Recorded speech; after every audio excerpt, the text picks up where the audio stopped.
What? What's going on? No matter how many times I try, my apartment key won't work. I've just returned from a business trip and find myself completely locked out. I try to reach Randy, who should be home, but there's no response. Peeking through the keyhole, I see that the apartment is empty. I'm sure I'm at the right place, so what's going on? Where's my stuff? Where did Randy disappear to? Panicked, I rush to my in-laws' house, and there is Randy. As soon as I arrive, Randy looks at me and says, "Who are you?" Speechless, I watch as Randy smirks triumphantly. I could never have imagined the ending that awaited me. My name is Sharen, and I am 32 years old. I am a working housewife living with Randy. We've been married for 3 years. Randy was originally a colleague at work, and we were fierce competitors. He was a good rival, but also my biggest supporter. It didn't take long for us to start dating, and we got engaged after a year. But there was one thing that worried me about getting married. It was something Randy said as we were about to register our marriage.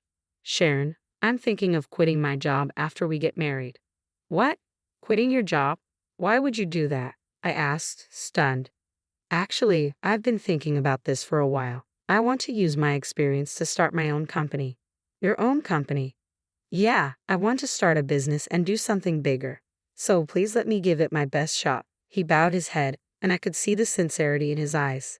I didn't know how to respond. I wanted to support Randy as his biggest advocate, but quitting his job to start a business was a huge risk. We were married now, and I hoped to have kids someday. Was it really necessary to sacrifice our stable life for this dream? I couldn't voice my concerns to Randy. In the end, he quit his job as soon as we got married and used all our savings to start a staffing agency. People often said, "Wow, Randy is amazing. Aren't you proud your husband is a CEO?" But I didn't feel that way at all.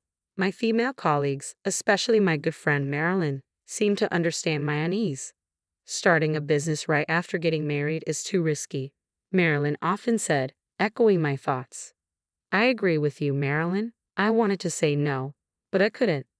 Be careful, Sharon. Randy tends to push things through based on his mood. I know, I've seen him make mistakes at work because of that. You'll have to keep an eye on him, Sharon. I will. I'll listen to him regularly and do what I can. But the truth is, I've only ever done my current job, so the world of entrepreneurship is completely unknown to me. Why did Randy suddenly want to start a business, and why a staffing agency? I asked, but Randy never gave me a clear answer. Though Randy had started his own company, it seemed he hadn't thought things through. He hired several employees right off the bat, but with little work coming in, the labor costs were skyrocketing. In today's world, there are countless staffing agencies online, so offering face-to-face staffing services was, to put it bluntly, reckless. Randy used to be competent at his job, but ever since he quit, his ideas seemed to be running dry. Sure enough, the company ran out of funds in no time, and employees started quitting. Finally, unable to pay salaries, Randy approached me. "Sharon, can you lend me $20,000? "What, $20,000? Do you even realize how much money that is?" "I do, but what choice do I have? I have to pay the employees." "That may be true, but that's not my problem.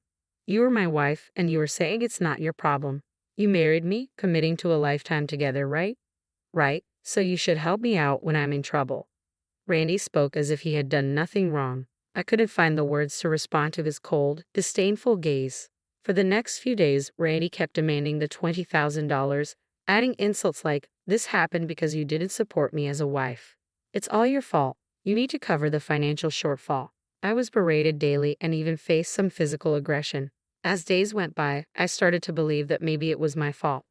A year into our marriage, Randy's company teetered on the edge of bankruptcy. By then, my savings had significantly dwindled, mostly drained by efforts to keep Randy's company afloat. Despite the dire situation, Randy refused to consider shutting down the business.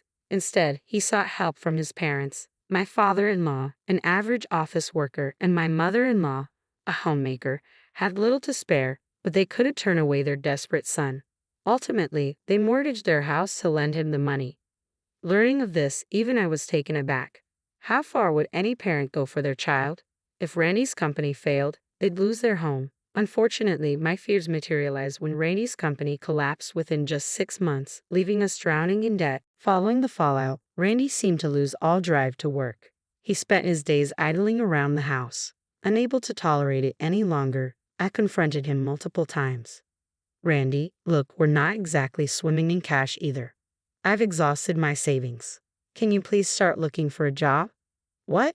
How can you be so heartless? I'm devastated after losing my company.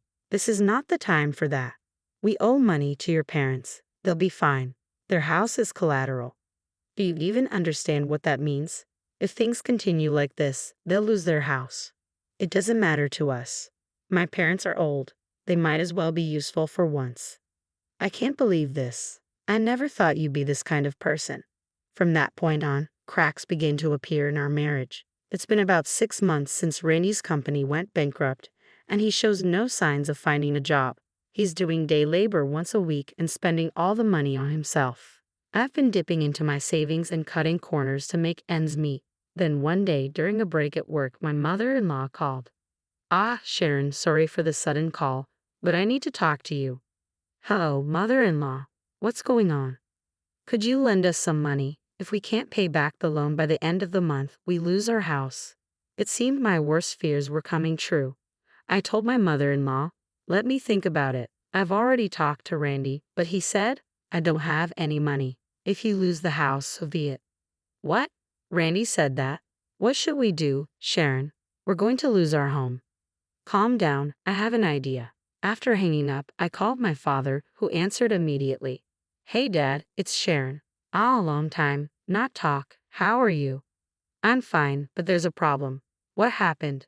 Randy's company went bankrupt, and now his parents might lose their house. What? Why? After explaining the situation, my father agreed to help financially, even though Randy was clearly at fault. My dad said, he is the man you chose, and didn't blame me. My father is a wealthy real estate investor, and I've never had to worry about money. The rental income alone is a considerable amount, so to be honest, I never had any problems making ends meet until I got married. But when I got a job, I decided to be financially independent and refuse any support from him. And Randy ruined all of that. I felt guilty, but I had no choice but to accept my father's help to save my in-laws. I kept it a secret from Randy and transferred the money to my in-laws. Why didn't I tell Randy?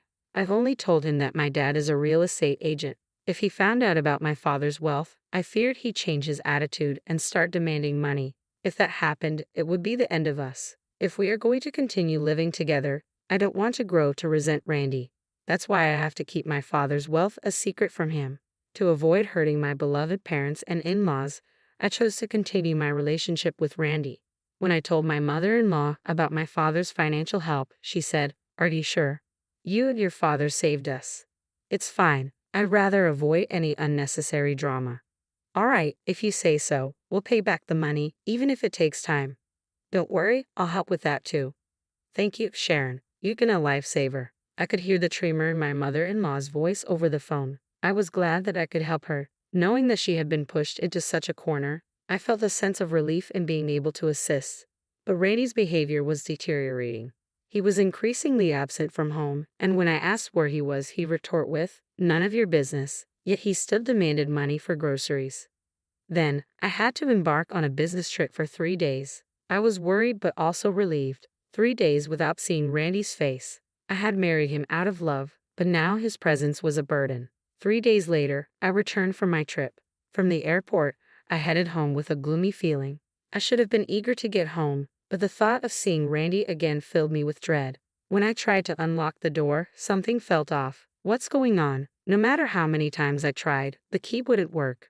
Randy wasn't responding to my calls. It seemed like I was locked out. What should I do if Randy is not home? I can't get in. And it wasn't just that. Peering through the peephole, I saw that the apartment was empty. The house shouldn't be wrong, but why? Where's my stuff? Where did Randy go? Panicked, I forgot to call the management company and called my parents instead, but they didn't answer. So, I decided to go to my in-laws' house where I could also give them the souvenir I'd bought. When I arrived, Randy was there. Randy, what are you doing here? My mother-in-law spoke first. He showed up out of the blue, asking to stay for a few days. What, Randy? What's going on? I couldn't get into our apartment. Randy chuckled and looked down at me. Who are you? I was at a loss for words, but Randy wore a smug grin on his face. Still, I mustered the courage to speak. What are you talking about, Randy? What about the house keys? Isn't it obvious? I've already moved out of that house. What? Oh, and by the way, we're already divorced, so we are nothing to each other now. I've got a new girlfriend, so you should just go. A new girlfriend? Caught off guard, my mind went blank as Randy shoved his phone screen in my face. There he was hugging the young woman, both of them smiling happily. In that moment, everything felt meaningless, and I lost the will to think. Fine, whatever. This marriage was over a long time ago. I slumped to the floor, and Randy looked down at me, grinning. Then, with a loud smack, Randy fell to the ground. His mother-in-law had slapped him. What? Mother, what are you doing? What have you done, young man? What do you mean, what have I done? I just left a useless wife, and I'm planning to marry my new girlfriend. His mother-in-law started to tremble, her face turning red. Randy, do you really not know that you have this life because of Sharen? When your business was failing and this house was about to be foreclosed, Sharen asked her father for a loan. My father-in-law did what Randy was visibly shocked, probably never expecting this. His mother-in-law didn't hold back. And yet you, how much trouble do you need to cause others to be satisfied, Randy? Even your mistress grew tired of you and disappeared. Serves you right, this is the fate of a man who lived only for himself. After the divorce, I moved back in with my parents. They're worried about me, fresh out of a failed marriage, but truth be told, I have no regrets. I have a job and a loving family who stand by my side. That alone makes me feel truly blessed. From now on, I want to live my life to the fullest for the people